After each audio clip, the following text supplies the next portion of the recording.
Good morning to all of you. My name is Deepmala Modanwal and from today I am going to teach you Hindi grammar and literature too. जिसमें पहले 3 दिन हम grammar और बाद के 3 दिन हम लिटरेचर पढ़ेंगे हर हफ्ते प्रत्येक हफ्ते। तो जिसमें आज हम ग्रामर से शुरू कर रहे हैं।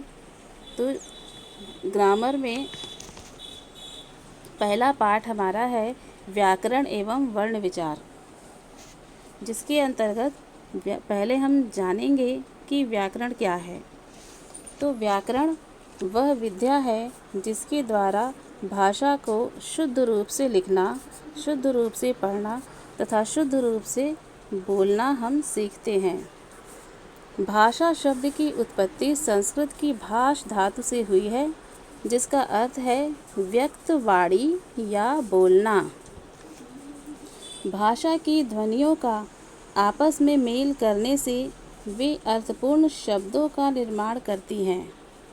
फिर उन शब्दों की सहायता से वाक्यों का निर्माण कर हम अपने विचारों का आदान प्रदान करते हैं। अब हम समझते हैं भाषा। भाषा क्या है?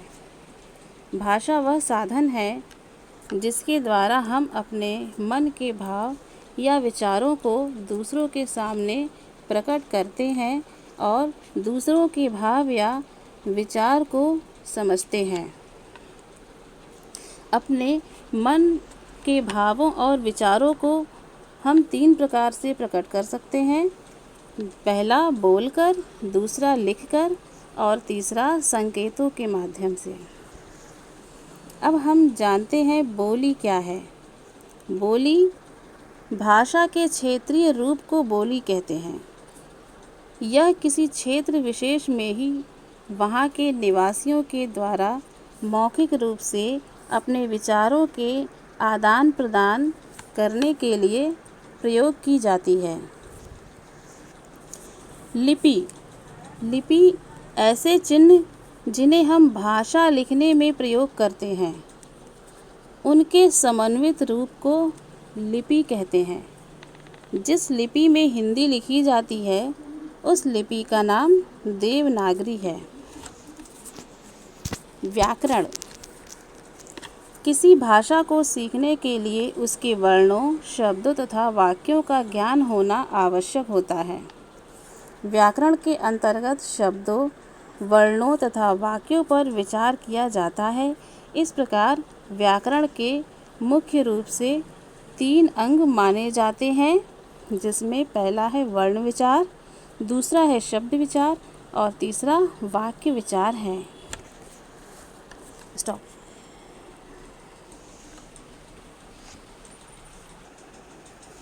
बोलते समय हमारे मुख से ध्वनियाँ निकलती हैं। इन ध्वनियों को व्यक्त करने के लिए कुछ ध्वनि चिन्ह निश्चित कर लिए गए हैं। ये चिन्ह अलग अलग ध्वनियों के लिए अलग अलग होते हैं। इन्हीं चिन्हों को वर्ण कहते हैं, जैसे अ, उ, क, ख, फ इत्यादि। वर्ण में जो ध्वनियाँ होती हैं उनके टुकड़े नहीं किए जा सकते। उदाहरण के द्वारा मूल ध्वनियों को स्पष्ट कर सकते हैं। जैसे फूल शब्द में 4 मूल ध्वनियाँ हैं जिनके टुकड़े नहीं किए जा सकते। जैसे फ प्लस उ प्लस ल प्लस अ इक्वल फूल। इन्हीं अखंड मूल ध्वनियों को वर्ण कहते हैं। अखंड यानी जिनके और टुकड़े ना हो सकें। तो इस प्रकार वर्ण की परिभाषा इस प्रकार बनती है कि भाषा की सबसे छोटी ध्वनि जिसके और टुकड़े ना हो सके वे वर्ण कहलाते हैं। आगे है वर्णमाला। अब देखते हैं वर्णमाला किसे कहते हैं। तो किसी भाषा में प्रयुक्त होने वाले सभी वर्णों के क्रमबद्ध समूह को वर्णमाला कहते हैं। हिंदी की वर्णमाला को 3 समूहों में बांटा गया है: स्वर, व्यंजन व अयोगवाह। पहला है स्वर।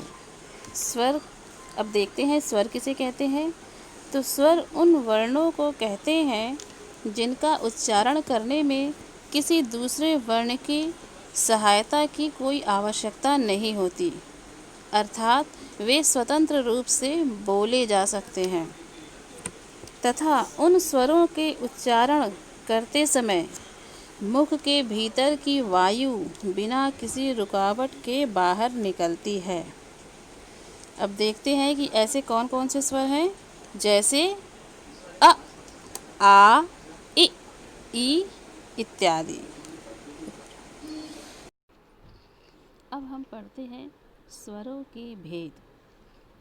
स्वरों के भेद दो प्रकार के होते हैं तथा इन्हें बोले जाने वाले समय के आधार पर यदि हम समझते हैं तो हम आसानी से समझ लेंगे।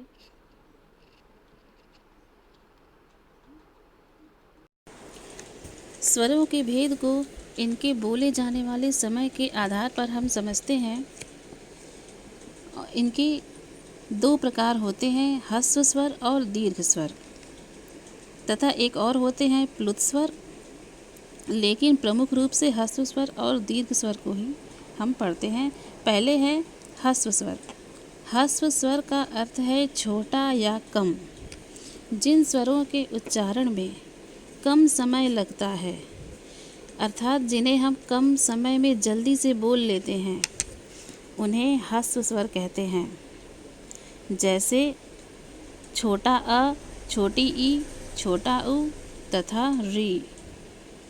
ये चार प्रकार के ही होते हैं। व्यंजनों के साथ भी इनका प्रयोग इन्हीं व्यंजन वर्णों के साथ इनका प्रयोग व्यंजन वर्णों के साथ इन्हीं स्वरों की मात्राओं का प्रयोग करके भी करते हैं। जैसे अरि शब्द में री, चिकनाई शब्द में ची। इन शब्दों को हम जल्दी से बोल लेते हैं, इसलिए ये ह्रस्व स्वर की श्रेणी में आते हैं। दूसरा है दीर्घ स्वर। दीर्घ का अर्थ होता है अधिक या बड़ा। जिन स्वरों के उच्चारण में अधिक समय लगता है, यानी ह्रस्व स्वर से थोड़ा ज़्यादा समय लगता है, उन्हें दीर्घ स्वर कहते हैं। दीर्घ स्वर 7 प्रकार के होते हैं, जैसे बड़ा आ, बड़ी ई, बड़ा उ, ए, ऐ, ओ तथा औ। इन स्वरों की मात्राओं का प्रयोग भी हम व्यंजनों के साथ जोड़कर करते हैं। जैसे आम शब्द में आ, ईंट शब्द में ई, जूता शब्द में जू। ये दीर्घ स्वर से बने हुए शब्द हैं के उदाहरण हैं। आगे एक और स्वर हम पढ़ते हैं जिन्हें कहते हैं प्लुत स्वर। दीर्घ से भी लंबा या ज़्यादा समय जिसे बोलने में लगता है, उसे प्लुत स्वर कहते हैं। जैसे आ, ई, ऊ इत्यादि। नाटकों इत्यादि के संवाद में इसका विशेष रूप से प्रयोग होता है। जैसे हम किसी को पुकारने के लिए शब्द का प्रयोग करते हैं, राम या फिर ओम इत्यादि। इस प्रकार के शब्दों को प्लुत स्वर कहते हैं, जिसे बोलने में ह्रस्व स्वर तथा दीर्घ स्वर दोनों से भी अधिक समय लगता है।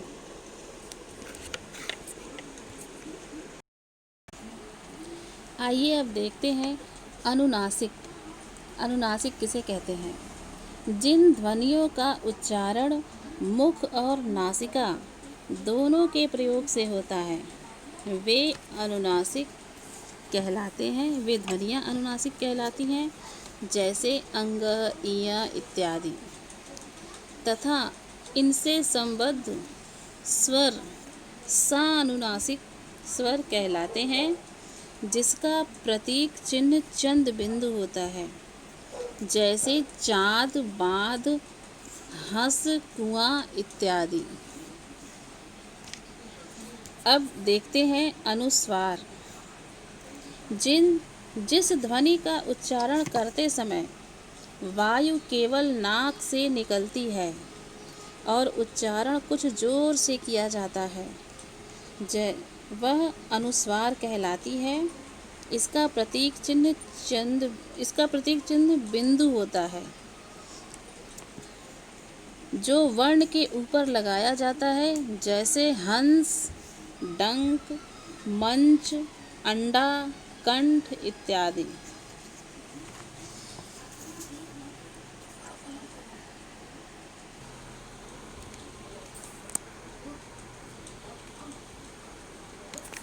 बाबू इधर, ये चल रहा है, स्टॉप हुआ है कि नहीं? हाँ स्टॉप है। चल ऑन करो। ऑन करें? रेडी? कितने मिनट का ये हुआ? 1 मिनट 14 सेकंड ये और 9 मिनट 26 सेकंड वो। चलो अब सबको ऐड कर दो, यहाँ तक हो गया, यहाँ से कल होगा अच्छा पूरा हो जाएगा। ये आप ओस्ट क्या होता है, ये मूधा क्या होता है, ये नहीं क्या? बताया। ओस्ट क्या होता है?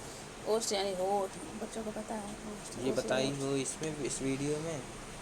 अब ये तो दिखाएंगे जब, तब तो पता चलेगा। तो बताना। उसमें है ही नहीं ओस्ट। अरे ओस्ट। बच्चे ओस्ट समझते हैं, 5 में पढ़ रहे हैं बच्चे, छोटे बच्चे नहीं हैं। नहीं मतलब हम नहीं सोचे।